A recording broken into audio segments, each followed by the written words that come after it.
DDC elections को हुए अब तकरीबन 10 से ज़्यादा महीने हो गए हैं और जम्मू कश्मीर में जिस तरीके से तब्दीली की बात की जा रही थी कि ग्राउंड सतह पर जो डेवलपमेंट होगी उसमें काफ़ी तेज़ी आएगी, मगर अगर अलग अलग एरियाज़ की बात की जाए, जिस तरीके से जो सपने देखे गए थे उस तरीके से सामने नहीं आ रहे हैं। और क्या वजूहात है, क्या प्रॉब्लम्स डीडीसीज़ को आ रही हैं, आज उस पर बात करेंगे। हमारे साथ हैं पूर्व एमपी शमशेर सिंह मनहास और इन्हीं से जानेंगे कि क्या वजूहात है, क्या वजह रह गई है कि जिससे अभी तक डेवलपमेंट नहीं हो पा रही है। सर, आपको लगता है कि कहीं ना कहीं सिस्टम में अभी प्रॉब्लम है, कहीं ना कहीं अभी तक जिस तरीके से बात की जा रही थी कि ग्राउंड सतह पर डेवलपमेंट होगी, वैसा अभी चेहरा नज़र नहीं आ रहा है? देखो, ये जिस प्रकार सेंट्रल गवर्नमेंट ने तो विचार किया कि जहाँ पे पूरे देश में जिस प्रकार तीनों टायर का सिस्टम जो है चला है, तो अपना भी ये चले जम्मू कश्मीर में भी। क्योंकि पहले चुनाव होते नहीं थे, पंचायतों के चुनाव भी यानी कि साल में 4 बार हुए, यानी कि 47 से लेकर 70 तक 4 बार हुए थे। तो अभी लगातार कंटिन्यूसली जैसे 5 साल का प्रोसेस रहता है एमपी का, एमएलए का, तो उसी प्रकार म्यूनसिपलिटी का और ये भी चुनाव यानी कि उसी प्रकार होते हैं ताकि 3 टायर सिस्टम ठीक प्रकार से चले। ये तो होना चाहिए, किंतु जहाँ पे जिस प्रकार से होना चाहिए उसके लिए इंफ्रास्ट्रक्चर तैयार करना बहुत ज़रूरी है। वो आज इनके पास इंफ्रास्ट्रक्चर नहीं है। जिस प्रकार डिस्ट्रिक्ट डेवलपमेंट बोर्ड है या वो काउंसिल जो बनी है, उनके लिए ऑफिस जन के बना दिया गया और एडिशनल डीसी जो है वो उसका इनके साथ सेक्रेटरी के नाते रखा गया है। लेकिन सारे का सारे काम जिस प्रकार 10 करोड़ रुपया पर यानी कि डिस्ट्रिक्ट में दिया जा रहा है डिस्ट्रिक्ट डेवलपमेंट काउंसिल को, वो काम जैसे होता ना कि डिस्क्रिशनरी फंड्स रहते हैं, जैसे एमपी लेड रहता है, सीपी फंड रहता था, एमएलए यानी कि अपनी मर्जी से करवा सकता था।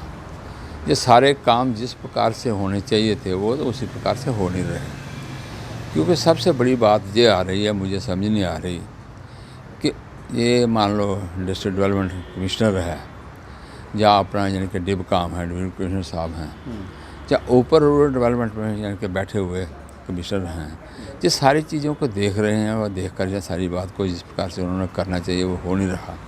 अब इन्होंने रख दिया कि सारे का सारे काम चाहे 1 रुपये का है, चाहे 10 लाख का है, चाहे 20 लाख का, सारे का सारा टेंडर वर्क होगा। तो टेंडर वर्क के लिए यानी कि वो इंफ्रास्ट्रक्चर भी चाहिए, कंप्यूटर चाहिए, स्टाफ चाहिए। जैसे पीडब्ल्यूडी के पास काम है यानी कि वो करती है, पीडब्ल्यूडी काम करती है, फिर इरिगेशन काम करती है, पीआईसी करती है, तो बाकी तो काम करते हैं इस प्रकार के। लेकिन जहाँ पे तो इस प्रकार का कोई है नहीं। जब तक इनके पास ये स्टाफ नहीं है, इंफ्रास्ट्रक्चर नहीं है, तो कैसे काम लोग हैं। मैं आपको उदाहरण के तौर पर बता सकता हूँ। मेरा यानी कि मैं अभी हर जगह पे, हर डिस्ट्रिक्ट यानी कि डेवलपमेंट काउंसिल की मीटिंग में जा रहा हूँ चेयरमैन के साथ बैठकर और उनके यानी कि डीडीसी मेंबर्स, बीडीसी मेंबर्स के साथ बैठकर काफ़ी लंबे यानी कि 4-4, 5-5 घंटे की और डिटेल में बातचीत हो रही है। और उस बातचीत के माध्यम से ऐसा लग रहा है कि वो उनके पास यानी कि अभी तक 1 रुपये का भी काम नहीं हुआ, टेंडर वर्क ही नहीं हो रहा। वो कहते हैं कि मान लो 10 करोड़ रुपया हमें मिला है, तो यानी कि 60 लाख 70 लाख यानी कि मिलता है अगर डीडीसी मेंबर को, तो वो यानी कि डाल दिए टेंडर में आपने, तो टेंडर यानी कि लगने चाहिए। तो इसका मतलब तो ये हुआ कि यानी कि अब नवंबर महीना शुरू हो गया है और इन्होंने शुरू किया हुआ है अगस्त मास से। अगस्त, सितंबर, अक्टूबर और नवंबर 3 महीने ख़त्म हो गए, चौथा शुरू हो गया। जम्मू डिस्ट्रिक्ट की बात कहूँ तो जहाँ 250 से ज़्यादा यानी कि टेंडर इन्होंने अलॉट करने थे, अभी तक केवल मात्र 300 टेंडर अलॉट किए। अगर इसी प्रकार और 4 महीने में 300-400 कर लेंगे तो वजह क्या आपको लग रही है? कहीं ना कहीं इंफ्रास्ट्रक्चर की ही कमी लग रही है। जैसे आपने देखा होगा डीडीसी जब बने थे और डीडीसी को भी एक अच्छी खासी पावर जो दी गई है, मगर उन लोगों को सड़कों पर आना पड़ा सिर्फ अपने एक ऑफिस के लिए। तो क्या आपको लगता है कि तैयारियां पहले से ऐसी नहीं थी? जिस तरीके से सिस्टम जो 3 टायर का किया गया, मगर तैयारियां वैसी नहीं थी। बिल्कुल पक्की बात है कि इन्होंने सोचा, कहा कि केंद्र ने कहा है करने के लिए, तो इन्होंने आनंद फानंद में कर दो दिया और जहाँ पे करना भी करके यानी कि बता दिया कि हमने ये किया, इतनी यानी कि इलेक्शन हो गए, इतने लोग आ गए। अब 30,000 से ज़्यादा यानी कि पब्लिक रिप्रेजेंटेटिव चुने गए हैं, चाहे डीडीसी मेंबर होगा, चाहे बीडीसी मेंबर होगा, चाहे सरपंच होंगे, चाहे बाकी वाले होंगे। तो अब 30,000 रिप्रेजेंटेटिव लोग पूछते हैं उनको कि हमें बताओ जी, आप बने हैं तो हमारा काम क्या करो, और वो एक काम नहीं हो रहे। और सबसे बड़ी बात ये हो रही है कि जब टेंडर वर्क में इनको लगाओगे तो वो कर नहीं पाएंगे। तो टेंडर होने के बाद पैसा सारा लैप्स हो जाएगा मार्च में, और पैसा वापस सारे का सारा, मुझे नहीं लगता कि मोर देन 20% पैसा जो है वो लग पाएगा, और 80% पैसा यानी कि लैप्स होने के बाद वापस चला जाएगा।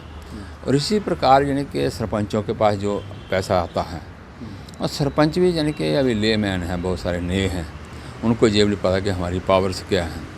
और दूसरा इन्होंने क्या किया, कैपेक्स बजट भी जो बनाए हैं जितने भी हैं, वो अपनी मर्ज़ी से कोई प्लान नहीं बना रहे। बनाता कौन है, यानी कि डीसी ऑफिस बना लेता है, या यानी कि रूरल डेवलपमेंट बना लेगा, या यानी कि नीचे से यानी कि बाकी डिपार्टमेंट बना लेंगे। फिर इवन के ग्राम सेवक कितना मजबूत है इनका, कि सरपंच के पास जाएगा, प्राइम मिनिस्टर आवास योजना के अंतर्गत आशाई जे मकान है, 15 से मकान है, इनको दे रहे हैं, तो उनके साइन करा के मोहर लग गए।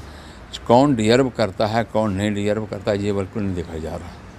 और आज भी अगर जाओगे आप इनके फील्ड में, जिनको ज़रूरत है, जिनको रिक्वायरमेंट है, जो असली हकदार है, उसको नहीं मिल रहा। मगर आप रूलिंग पार्टी है, इस समय भारतीय जनता पार्टी की सरकार है, अगर अपोजिशन की बात करें, अगर आप अपोजिशन में होते तो तब बात बनती थी, तो क्या लगता है कहीं ना कहीं जवाबदेही तो लोग आपसे जानेंगे, आपसे पूछेंगे? बिल्कुल आपने सच्चे कहा कि लोग हमसे पूछेंगे, और हम यानी कि जवाबदेही हैं। लेकिन समस्या ये आ रही है कि जहाँ का जितना भी ब्यूरोक्रेट है, ये ब्यूरोक्रेट टोटल अपनी मनमानी करने जा रहा है। कि अगर पब्लिक रिप्रेजेंटेटिव अगर चुनकर आता, कोई एमएलए होता, कोई एमपी होता, तो जिनको उससे पूछा जाता, फिर वो काम करवाने का। इधर अगर पब्लिक रिप्रेजेंटेटिव नहीं है तो ब्यूरोक्रेट सिर पे जिनके हावी होकर बोल रहा है। और जहाँ पे जिस प्रकार आपने देखा होगा कि मुख्य तौर पर बनाया हुआ है, सेक्रेटरी वगैरह बनाए हुए हैं, जो कमिश्नर वगैरह बनाए, वो बात ही नहीं सुनता किसी की। आप ले मैन को देखो, पहले अगर कोई एमएलए है तो तुरंत आदमी उसके पास चला जाता है, मेरा कि ये काम होना चाहिए, ये नहीं होना चाहिए, तो तुरंत हो जाता है। तो आज नहीं हो रहा। आप देखो, मैं एक सिस्टम को और देता हूँ कि माइनिंग को ही लेकर दे, कब से मामला जो है लटका हुआ है, माइनिंग का काम नहीं हो रहा। कितना यानी कि सफ़र कर रहा है पूरा, यानी कि आ रहा, माइनिंग आ रही है, और कहाँ आ रही है, सब टोटल ब्लैक हो रही है। आज सुबह यानी कि मैं बताता हूँ कि मैं आज सुबह से एयरपोर्ट निकलता हूँ वॉक करने को, तो ये मुट्ठी का जो पुल है एजुकेशन डिपार्टमेंट का, वहाँ में आ रहा था। मैंने कहा 22 ट्रिपर यानी कि ट्रालियाँ देखी होंगी जो सैंड की भरी हुई यानी कि जा रही थी। एक दो यानी कि अपने लोग परिचित थे, उनसे मैंने एक को रोका और पूछा, मैंने कहा आप क्या कहते हैं, हम सीधे एसएचओ को पैसा देते हैं, इसलिए यानी कि वो सारी चीज़ें कर रहे हैं। तो वो सारा पैसा यानी कि जिस प्रकार यानी कि पुलिस डिपार्टमेंट और खासकर एसएचओ, मैं दवाना की बात नहीं करूँ, ये दवाना के अंतर्गत सभी यानी कि जितने पुलिस डिपार्टमेंट है। तो आपको लगता है कि जब तक यहाँ पर इलेक्शन नहीं होंगे, जब तक सिस्टम मजबूत नहीं होगा, तब तक इसी तरीके से चलता रहेगा? लग तो यही रहा कि ब्यूरोक्रेट किसी की मान नहीं रहा, और पुलिस डिपार्टमेंट पूरा हावी हो चुका है, और ब्यूरोक्रेट अपनी मनमानी ढंग से सारी चीज़ें करने जा रहा है। वो तो कर भी रहा है, तो करने के लिए यानी कि उतारू भी है। वो किसी की भी अगर कोई जाएगा लेमैन, मैं सोचता हूँ कि डीडीसी मेंबर अनिया वाली हमारी श्वेता है बेचारी, इतनी यानी कि अच्छी लड़की है, वहाँ का बैठा हुआ वीडियो उसे नहीं मानता। वो कई बार कहती है कि मैं जाती हूँ, यहाँ आकर के मीटिंग में रो रही थी कि वो इतना हावी है, को कहता मैं नहीं सुनना चाहता, आप बार बार मुझे तंग करती हो, मैं अपनी मर्ज़ी से काम करूँगा। यानी कि वीडियो की इतनी हिम्मत कि डीडीसी मेंबर के सामने वो पब्लिक का रिप्रेजेंटेटिव है, तो पब्लिक का काम करना चाहिए। तो क्या एलजी साहब से मिलने का कोई है आपके पास, या आपने उनसे ये बात उनके साथ शेयर की हो? देखो, कुछ बात तो मेरी फ़ोन पे उन पर हुई है, और मैं डीडीसी की यानी कि मैंने कहा ना 4-5 जगह जिलों में मेरी मीटिंग हुई है। अब 2-3 जिलों में होने के बाद बस सारा ब्लूप्रिंट तैयार करने के बाद सारे का सारा उनके साथ बैठूंगा। उन्होंने कहा कि आप आइए मेरे साथ बैठिए, और डिटेल में उनसे चर्चा कम से कम घंटा 1.5 घंटा लगाकर पूरी चर्चा करेंगे कि कहाँ पे यानी कि इसकी कमी आ रही है, ताकि उसको ठीक करने का हम प्रयास करें। एलजी तो ठीक है, यानी कि पब्लिक का रिप्रेजेंटेटिव भी रहा है, वो सब जानता है जैसे करना चाहिए, लेकिन बाकी ब्यूरोक्रेट तो नहीं रहे। ब्यूरोक्रेट तो हमेशा यानी कि पुरानी मानसिकता जो 47 से बैठी हुई है, पुरानी यानी कि जैसे प्रकार गवर्नमेंट्स होती थी उनके साथ बैठा हुआ है, उनकी मानसिकता आज भी वही है। वो मानसिकता मेंटालिटी उनकी बदली नहीं है, वो उनकी मेंटालिटी बदलनी पड़ेगी पब्लिक के प्रति। आस्था बदल रहे हैं, बहुत सारे ऐसे लोग जिनके काम भी कर रहे हैं। मैं एक छोटा सा अगर बात कहूँ, जैसे धीरे गुप्ता है, तो आप धीरे के पास चले जाइए, जितना मर्जी सर पटक लीजिए, उसने तो काम करना ही नहीं। काबरा साहब हैं, आप फ़ोन करते रहिए, वो कभी आकर आपका फ़ोन ही नहीं उठाएंगे। इस प्रकार के बहुत सारे जिनके लोग हैं। पहले जिनके ब्यूरोक्रेट कोई भी होता तुरंत फ़ोन उठाएगा, काम करेगा। तो ये डीडीसी मेंबर, डीडीसी चेयरमैन जिनके इनके पास जरा जाएगा कैसे, जिनके अपॉइंटमेंट मांगेगा तो कैसे, वो बात है, फ़ोन ही नहीं उठाते। एलजी से बात हो सकती है और ब्यूरोक्रेट जिनके ऐसे जो हैं वो उनसे बात हो सकती है, लेकिन 3-4 ब्यूरोक्रेट्स ऐसे हैं जिनसे बात नहीं हो सकती। वो फ़ोन ही नहीं उठाते, ना वो काम करना चाहते हैं, ना करने देना चाहते हैं, ना किसी की बात सुनते हैं। इसके लिए इतनी बड़ी हालत यानी कि आ रही। और आज खासकर विश्वकर्मा डे है, और जिस प्रकार विश्वकर्मा के दिन लोग जिनके कार्य हाथों से काम करने वाले लोग हैं, पहले तो मैं लोगों को शुभकामनाएं देता हूँ इस दिन पर। लेकिन जिस प्रकार सा कार्य होना चाहिए, आज कार्य हो नहीं रहा, लोग दुखी हैं। मैं बताता हूँ, बहुत सारे अब जैसे पलांवाला क्षेत्र ही पकड़ लीजिए, वहाँ पीएचसी है, 3 साल हुआ यानी कि वहाँ पे बंद पड़ी हुई है, वो पंचायत घर में ठहरी है। उसका फंडिंग वगैरह यानी कि रिलीज करनी थी। डुल्लू साहब यानी कि पहले हेल्थ कमिश्नर रहे हैं, अब फाइनेंस सेक्रेटरी भी आए हैं, फाइनेंस कमिश्नर हैं। तो उसमें यानी कि पैसा तो कम से कम कुछ ना कुछ तो अलाट करें, इस बजट में करें, नेक्स्ट ईयर में इसे डिमॉलिश कराएं, उसको तो आने वाले दिन में बनाने के प्रयास किया जाए। ये जो अपना चुनाव वाला ब्रिज है, हम कहते हैं पैसा आज करेगा कल करेंगे, वो इसी प्रकार से वो काम तो करें, ऐसा हो नहीं रहा। इसी प्रकार मैंने कहा बहुत सारी चीज़ों पे अभी मैं यानी कि कठुआ भी की मीटिंग लेने गया था माइनिंग का, तो वहाँ जिस प्रकार से काम था, मैंने तो स्वयं डीसी और एसपी को लेकर जिस प्रकार से वो हालत की है, तो वहाँ तो बहुत सारे पुलिस वाले यानी कि सस्पेंड भी करवाए हैं और लाइन हाजिर भी करवाए हैं। तो आने वाले दिनों में यानी कि मैंने कहा कि पब्लिक और डीडीसी मेंबर्स और बाकी लोगों को लेकर खुद यानी कि सड़कों पर निकलना पड़ेगा ये काम करवाने के लिए, ताकि ब्यूरोक्रेट को होश में आए। और ख़ासकर पुलिस डिपार्टमेंट माइनिंग के मामले में ना, अब मैं क्या कहूँ कि गवर्नमेंट की अर्निंग बन सकती है अगर गवर्नमेंट ठीक प्रकार से कार्य करे तो। इतनी अर्निंग बन सकती है कि आराम से जिनकी सारी चीज़ें चल सकती हैं, लेकिन अर्निंग उनकी नहीं बनती है, अर्निंग केवल मात्र व्यक्तिगत बन रही है, पर्सनल बन रही है। तो इस प्रकार बहुत सारे पुलिस डिपार्टमेंट के ऑफिसर हैं जो इसमें सारे बीच में इनके बीच में इन्वॉल्व हैं, उस प्रकार का कार्य कर रहे हैं।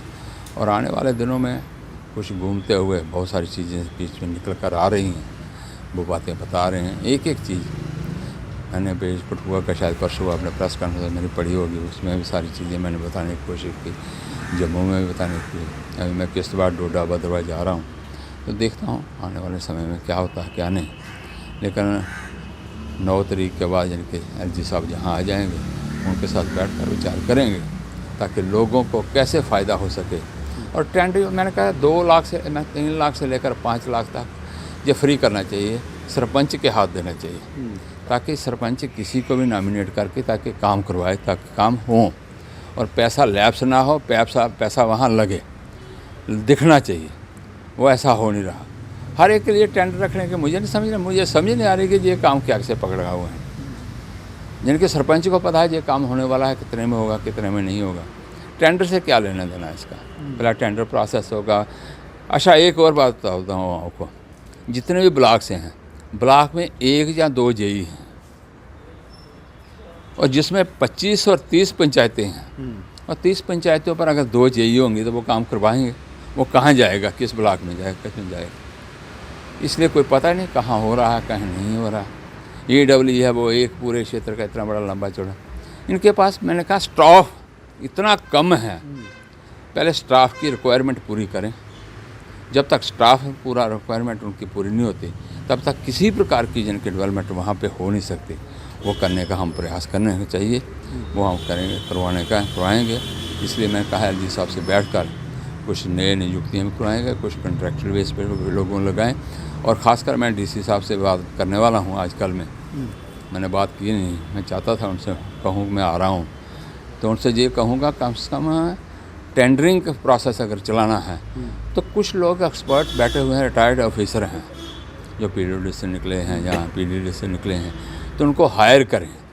और हायर करके कम से कम टेंडरिंग प्रोसेस को इमीडिएट करवाने का प्रयास करें ताकि पैसा जो है इम्प्लीमेंट हो सके। ये करने का हम प्रयास करेंगे, कोशिश करेंगे। तो इसलिए तभी लोगों की भलाई हो सकती है, नहीं तो पैसा आएगा। केंद्र तो देने को तैयार है, केंद्र इतना पैसा दे रहा है कि हम पैसे का इस्तेमाल नहीं कर रहे। आप PWD डिपार्टमेंट ही देख लीजिए किस प्रकार का कितना पैसा पड़ा हुआ, कितना है। हमारे पास लुक वाले प्लांट ही नहीं है जम्मू में, शायद आपको पता नहीं होगा। अखनूर से लेकर पूरा प्लान वाला 2 जिनके विधानसभाएँ हैं और मड़ वाला एरिया भी ये सारा, एक आदमी के पास टेंडर है, भट्ट है कोई कश्मीरी पंडित वहाँ का श्रीनगर का, उसके पास काम है। और उसके पास 14 काम है, 14 काम में केवल मतलब 2 काम कर रहा है। और आने वाले समय में यानी कि अभी 15 नवंबर के बाद तो बंद हो जाएगा, या 20 नवंबर पूरा भी लगा लेंगे अगर लोग डालने का, क्योंकि सर्दियाँ आ जाएंगी। तो अगर बंद हो जाता है तो वो पैसा लैप्स, मार्च में वापस, फिर दोबारा पैसा मांगेंगे। तो इसलिए हमारे ब्यूरोक्रेट्स इस पैसे के यूटिलाइज करें। अगर जम्मू कश्मीर को मिल रहा है तो जम्मू कश्मीर का भला हो सके, जम्मू कश्मीर डेवलप हो सके, हर प्रकार से डेवलप हो सकता है, सारी चीज़ें हो सकती हैं। देखो सेंट्रल गवर्नमेंट की स्कीम्स जितनी भी आती हैं आपने देखा होगा, चाहे एम्स है कितनी जल्दी में बन रहा है, कोई ब्रिज हैं बड़े बड़े वो देखो किस प्रकार से, फिर नेशनल हाईवे हैं वो किस प्रकार से बन रहे हैं। तो ये भी बनाएं, उसी प्रकार हम प्रयास करें, कोशिश करें तो वो बनाने का हम प्रयास कर सकें। तो उसी यानी कि दिशा में जम्मू वाले भी जो ब्यूरोक्रेट उसको देख कर कुछ ना कुछ सीखें, कुछ ना कुछ समझें और समझ कर यानी कि आने वाले समय में काम करें। और पुलिस डिपार्टमेंट खासकर जिस प्रकार की अनारकी उन्होंने फैलाई हुई है माइनिंग को लेकर, उस अनारकी को बंद करवाना चाहिए। LG साहब से तो मेरा निवेदन होगा कि तुरंत इस पर एक्शन लिया जाए, और एक्शन लेने के बाद जितने भी ऑफिसर ऐसे हैं उनको तुरंत हटा देना चाहिए, और नए ऑफिसर ऐसे जैसे ईमानदारी से काम करने वाले हैं उनको लगाना चाहिए, और बाकायदा एक नया इंफ्रास्ट्रक्चर तैयार करके इस चीज़ों को सारा पूरा करें, और जल्द से जल्द दिसंबर से पहले पूरा करें ताकि लोगों का काम जो है वो हो सके। इसीलिए मैंने आपको जिनके निवेदन किया था, आपसे बैठेंगे, गपशप लगाएंगे। धन्यवाद। तो ये थे हमारे साथ भारतीय जनता पार्टी के सीनियर नेता और पूर्व MP शमशेर सिंह मनास, और इनका कहना है कि जिस तरीके से DDC मेंबर्स की इस समय हालत है वो काफ़ी ज़्यादा चिंताजनक है। सरकार ने तो अपना दायित्व निभाया कि 3 टायर सिस्टम को जम्मू कश्मीर में लागू किया, मगर जिस तरीके से सिस्टम को मजबूत करना था, इंफ्रास्ट्रक्चर को डेवलप करना था, वो काम अभी भी काफ़ी दूर दिखाई देता है। और इन्हें उम्मीद बहुत कम है, क्योंकि इनको लग रहा है कि जम्मू कश्मीर में जिस तरीके से ब्यूरोक्रेसी हावी है वो काम नहीं होने दे रही है। वही एक वजूहत है कि लोग जो हैं अब काफ़ी ज़्यादा दुखी हो गए हैं। आप जुड़े रहें NH1 न्यूज़ के साथ।